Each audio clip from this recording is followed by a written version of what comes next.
Duncan Saunders, I understand. Correct, yes. And in May 1964, I bought an SP, second-hand SP 250. Having bought it, I thought there must be a club for Daimlers. So I inquired, and yes, there was a club, but it wasn't really formed. Someone had decided to have it, try and make a club workable. So I joined. The upshot of that was that I was General Secretary for 11 years. I got roped in, but thoroughly enjoyable, because when I did my courting, most of the driving was in one of these, which my father owned, a new drop-head roadster. Yeah, and my father owned one of these, and so I was able to borrow that often. So I knew about pre-selector gearboxes and so on. So got my first SP, and then a family started to arrive, boys. So SP was no long enough, not big enough. And so the next car was a 1937 EL24, which was a great vehicle, towed a caravan around. And the first national rally that we had in Bewley in 1965, I arrived there in an EL24 and a caravan. That was followed by another SP when the boys were big enough. And all the time I was in the club, helping develop the club. One of the milestones in the club was when membership reached 100. And when was that? I suppose it was 18 months after the start of the club. Which was in? 64, okay. June 64. So next year's national rally is the 60th anniversary of the club. The fluid flywheel, of course, is the forerunner of the automatic gearbox, and it means that you have nothing to jerk. It's oil filled. It's the equivalent of the modern torque converter, but of course in Daimler days it was beautifully cast aluminium. Nowadays they just press steel and bits welded together. The pre-selector gearbox means that when you're driving along, if you're driving along in top gear, almost certainly the next gear that you want is third gear. So you pre-select on the steering column. When you want it, you just press the left-hand pedal in and out, and you're in third gear. So that form of driving was very easy. And in the years when we were saving Daimlers and Lanchesters from being destroyed, we had a lot of calls from solicitors in the Bournemouth area, because Bournemouth then was a very retiring place, and elderly widows drove Daimlers and Lanchesters because they couldn't stall on hills, they didn't have to change a manual gearbox, so driving them was very straightforward, you see. So Bournemouth was a real source for finding Daimlers and Lanchesters. In the early days of the club, when it was about a year old, 1965, we applied to Jaguar Cars, Sir William Lyons, to be accepted by the Jaguar Car Company, because they already owned the Daimler name and the Daimler Company. And Sir William Lyons would not have anything to do with us to begin with. He said, "No, you've not proved yourself." His attitude was like that because he'd had trouble with one of the Jaguar XK clubs.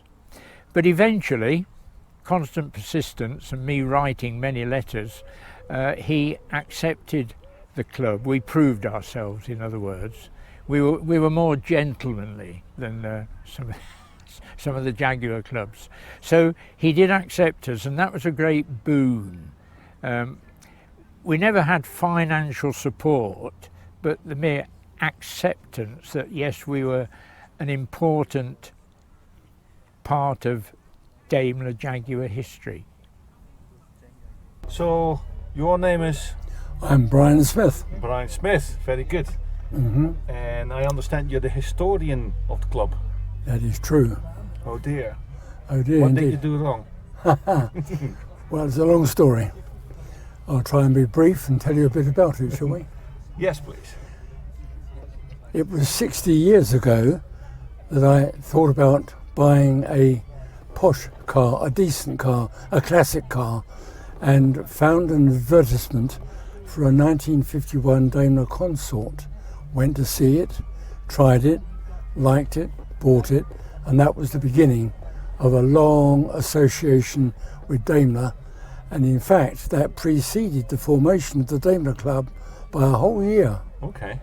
But when the club came into being, and I heard about it, I was one of the early joiners. Okay. And soon I was asking, with some enthusiasm, well, what book do you recommend that tells me all about Daimlers? And the advice I was given, there is now none available. If you want one, somebody said jokingly, you better write it yourself. Well, of course I was incapable of doing that, I thought, but the idea hung around, and I gathered brochures and pictures and bits of information, and lo and behold, in 1972 we produced the Daimler Tradition, and even that, remarkably, was now 51 years ago, and it's really gone on from there, Mark. So, having in 1972 done Daimler Tradition and gathered quite a lot of information, I then had the idea that we could perhaps try and record authentically the ownership of the Daimler Royal cars, but that was not quite as simple because you need permission, and I had to apply to and receive approval from Her Majesty the Queen and the Crown Equerry in the Royal Mews at Buckingham Palace, which consent was forthcoming, and they were helpful and allowed me access to Royal Archives, both in London and at Windsor and at Sandringham, and again I gathered material, and that was all very helpful. So in 1976 we published Royal Daimlers, and then followed a second edition of the Daimler Tradition, and then as on a roll I was in touch with people at Vandenpla, the traditional coach builders in Kingsbury, North London, and did some more research over there. So in 1979 we produced the history of that famous coach building company, more perhaps connected with Bentley than with Daimler, but nevertheless famous for producing Daimler straight 8 pillarless saloons. Lovely. In the 1980s, having owned one of the Vandenpla straight 8s, as did Duncan and George Stapley, we had high regard for these cars, and one thing led to another, and I had in my mind the idea that one day I should write a book exclusively devoted to Daimler straight 8s. I had it just in mind, but in fact that was overtaken in the 1980s, early 1990s, with the approach of Daimler's centenary. And so I then gave myself to putting together a whole 100 years of history of the Daimler company and its cars, and in 1996 published in 2 volumes, Daimler Days 1 and 2. Right, very good. And that is available? It's been out of print for a long time, but second-hand copies can be had through social media. You can pick up copies at a price, but they're there to be had. Good, very good. And so then, after a lapse of some many years, thinking I'd done my writing, prompted by Lawrence Jones from the SP department, who wanted some information about a particular 66 car, got me looking into research stuff again, and the net result was that we produced in 2018 Daimler Days Volume 3, as it turned out to be, which looked in depth at 66 Daimlers, but a lot more stuff as well, and in fact brought up Daimler history right to the end of production in 2007 2008.